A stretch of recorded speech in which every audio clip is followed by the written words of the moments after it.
Hello everybody, welcome to the next video in the series of Physics at Home. This is the last experiment where we're going to use a ramp. Now this one we have seen before. Remember, we use this in the projectile motion. We're going to use a similar setup, but we don't want the ball to go off. Okay, we just what we want to do is time it as it goes down the hill. Okay. And in the projectile motion, remember, we had used the height of the ramp to calculate the final velocity, which we then tried to compare with the velocity, calculated using projectile motion. What I want you to do here is notice, okay, the steel ball, okay, takes some time here, right? Now, look at this wooden ball here. Nearly the same time, okay? Even though the steel ball is more than twice the mass. So wooden ball is like 10 grams or something, and this one is about 60-70 grams, so about 5 times as much heavier than the wooden ball. But if we see this, the time it takes is nearly the same for both of them. Okay, even though we could time it and double check, but it doesn't really matter what is the mass of this ball or what is the radius of these balls. What matters is how both of these are a solid sphere and how the mass of these two is distributed around their axis of rotation. So if you can think about this, the ball is turning in this way, correct? And the axis of rotation is through the tip of this finger to my thumb, right? So its axis is going through the center of the sphere, and this is how it's spinning, right? If it is a sphere, then the way the mass is spread out can be quantified or calculated as a quantity called as the moment of inertia, and that is the topic of today's lab. In the moment of inertia, we are trying to assess that if you have a sphere rolling down the hill, then can we calculate its final velocity? And the final velocity that we get, is it some way can be related to the kinematics of this? Okay, so what we're going to do now, we already have used steel balls. I'm going to use a wooden ball here, and I want to time it. So starting from the top of the ramp here, okay, on the top here there is a little bit of if you can see, there is a blue plastic part that is sticking out. So I'm going to put the ball in front of it. Okay, so ball in front of it, so that the length of the ramp is going to be from that plastic part to the bottom here. So this one is about 2 centimeters, I believe. Yeah, about 2 centimeters. And the ramp is 52, so 52 minus 2 makes it 50 centimeter. So length of the ramp is 50 centimeter, and the height of the ramp, so somewhere over here, so 6.5 centimeter. So height is 6.5 centimeter. And now what we're going to do is just roll down the ball 3 times and measure the time it takes. Okay, so on a count of 3, 1, 2, 3, go. 1.05, 1.05, I don't know if you can see. Yeah, that's 1.05. Let's do it again. 1, 2, 3, go. 1.02.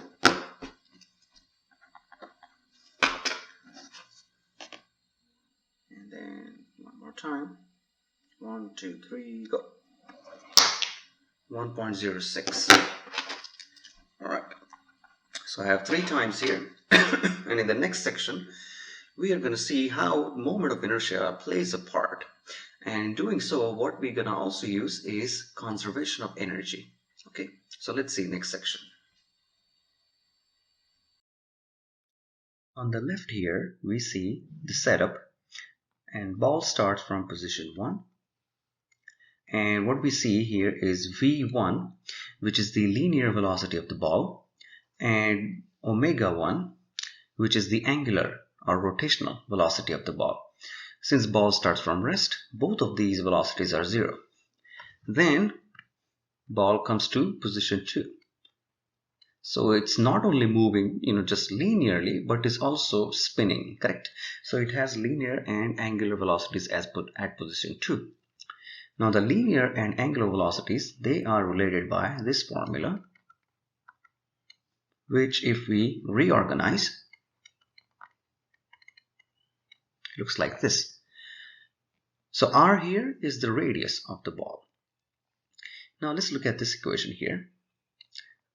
2/5 mr square. This is the moment of inertia of the solid sphere.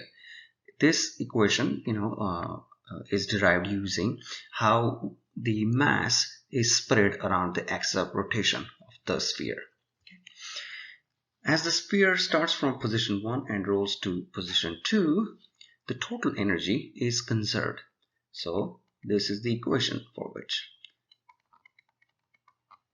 this relationship here, E is the total mechanical energy at position 1 is equals to total energy at position 2. This is the conservation of energy.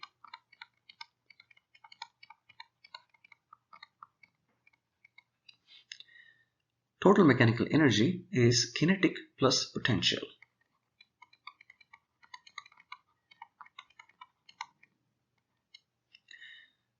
If we look at the ball, not only it's moving along a straight line, but also it's spinning. So it has two kinds of kinetic energies. One is linear, which is half mv square, and the other one is rotational, which is half I omega square.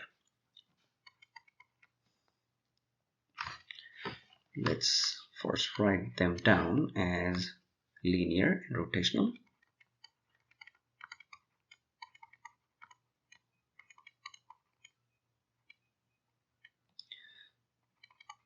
U1 is the gravitational potential energy, and then K linear 2, K rotational 2 plus U2. So the kinetic plus potential at position 1 is equals to the kinetic plus potential at position 2. So let's write down the equation for linear kinetic energy, which is 1/2 mass times V1 square. Rotational is 1/2 times moment of inertia times omega 1 square plus m times g times y1, that is the gravitational potential energy u1. This is equals to 1/2 m v2 square plus 1/2 I omega 2 square plus m g y2. Since the ball starts from rest, both of the v1 and omega 1 are 0, so these two terms cancel out or zero out. We can say that the ball started from initial y position or height as h, and then it comes to 0 position or 0 height. Yeah. So since the final position is 0, y2, this term cancels out. Yeah. So we have mass times g times y1 equals to half times m times v2 square plus half times I is 2/5 mr square, and omega is v over r, right? So we can say this is v2 over r, and since it's a square, so both of these terms get squared. So essentially what is happening is the total potential energy at position 1, which is the mgy1, is equals to the total kinetic energy at position 2, which is split. Part is linear and part rotational. Now we're gonna cancel the terms out which are common, so r square and r square, 2 and 2, and then mass is there for each item, correct? It's the same mass of the sphere. So what do we have? G times y1 is h equals to v2 square over 2 plus v2 square over 5. Yeah. So let's write it down again. G times h, v2 square, if we factor out, it's 1/2 plus 1/5. So this is v2 square times 7 over 10. This is, I'm going to write the GH one more time here. This is a relationship. Much simpler looking formula compared to what we started with. Now, given that we know the initial height, we can calculate the final velocity of the ball. So reorganizing, we get v2 square equals to g times h divided by 7 over 10.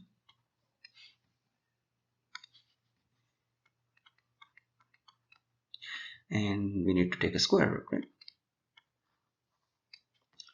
If you recall, this is the equation that we used in the projectile motion lab. Here is the proof of where that equation comes from. Okay, so let's calculate now. So 9.8 times height was 0.065 divided by 7 over 10 is 0.7, right? All right, so final velocity 2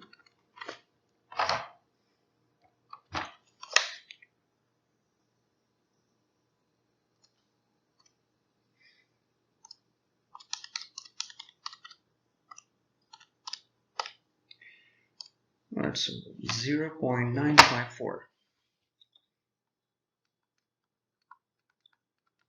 meters per second. Yeah. So let's call this as velocity A. Now the ball rolls down the hill and it starts with 0 velocity, ends with some velocity, right? v2 here. For this ball, we can also utilize the kinematics, the linear kinematics equation, which is x2 minus x1 equals to half v1 plus v2 times t.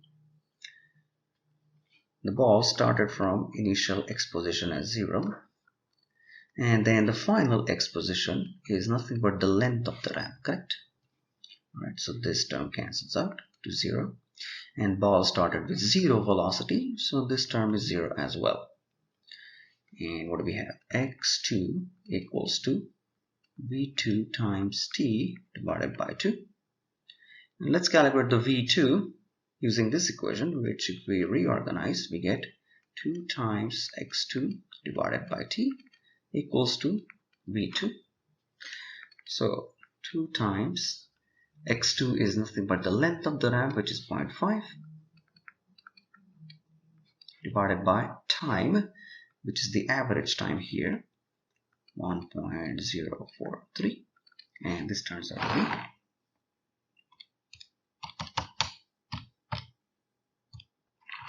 0.959.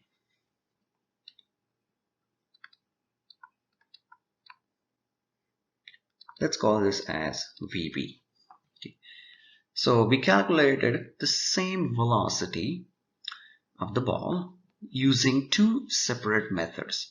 First method was the conservation of energy, where we use the moment of inertia of the solid sphere. And the second method, this is the kinematics. And let's compare how close these two are. We can already see they're pretty close to each other. The percent error is the VA minus VB divided by, I'm going to use VA here because that is the velocity that I'm expecting it to be. The kinematics is the one we calculated using the time, right? Our data, multiplied by 100 So this turns out to be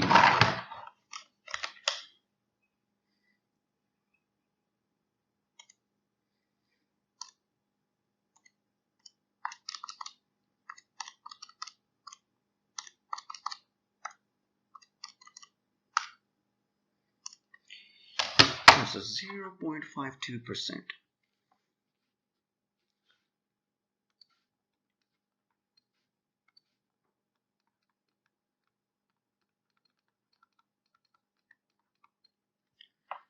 There we go.